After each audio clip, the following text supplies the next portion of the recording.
The re-election of Sadiq Khan by a decent majority was a relief to many, but not everyone was reassured. Former GB News loudmouth and alleged serial catfisher Dan Wootton said this: 4 more years of the divisive and hate-filled Sadiq Khan.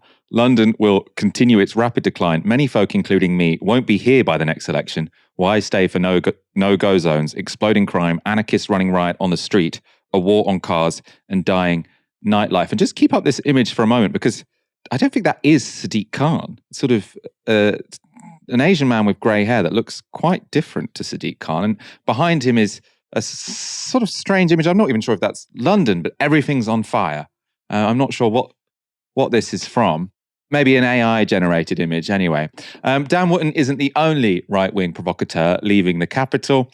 Lawrence Fox tweeted this: I am pleased I made the decision earlier this year to leave this shithole in anticipation of Sadiq Khan victory. He has turned this once great city into a violent ghetto. I look forward to spending my days in what remains of this green and pleasant land from July. I will not miss the terrorist marches or the Stasi policing or the 20 mile per hour zones. No more motorist hating car fights. No more low traffic neighborhoods. No more surveillance state. No more machetes.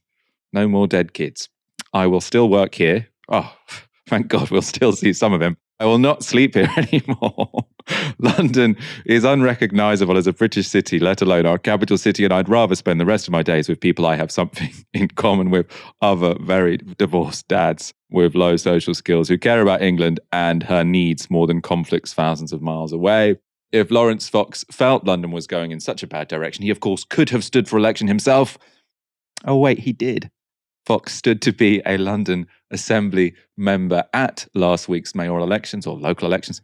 He got 0.6% of the vote. 0.6% of the vote. Now, another sore loser this weekend was Britain First's Paul Golding. He did this as Khan began his victory speech. Thank you from the bottom of my heart. Thank you.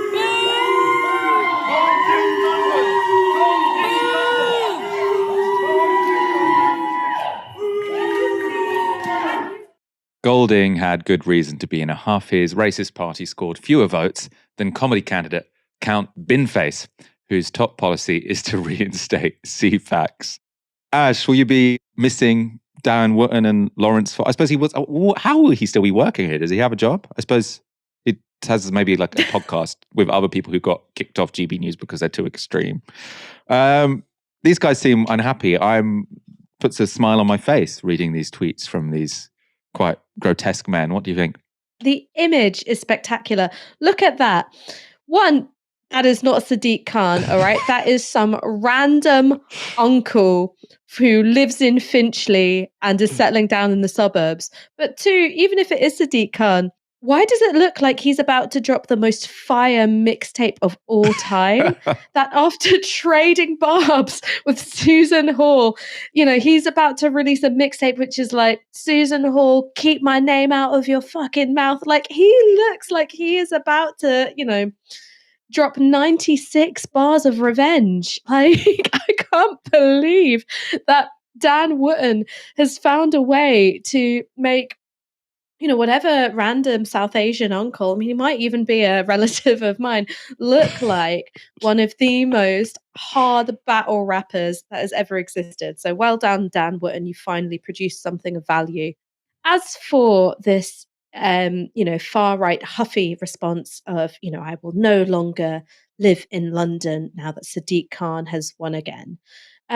London has its problems, and I'm not someone who glosses over what they are. It is extortionately expensive to live here.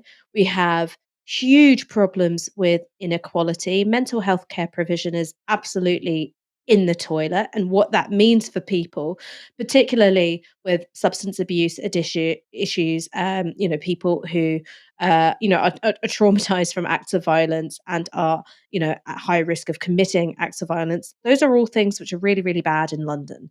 One thing that's great about London is that electorally we keep giving the likes of Lawrence Fox a bloody nose.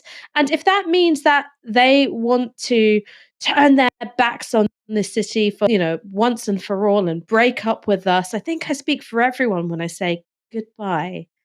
It makes me so sad to see you leave. And you know what? I'm so heartbroken that you might have to really give me some space to be able to move on. Maybe it's just best I don't hear for you for many decades, maybe, because I just will not be able to get over you otherwise. So, yeah, Dan Wootton, Lawrence Fox, heartbreak. Looking more closely at the image, I think he has typed into sort of an AI image generator, please show me Sadiq Khan with London burning behind him. And that's a sort of very strange image that came up with.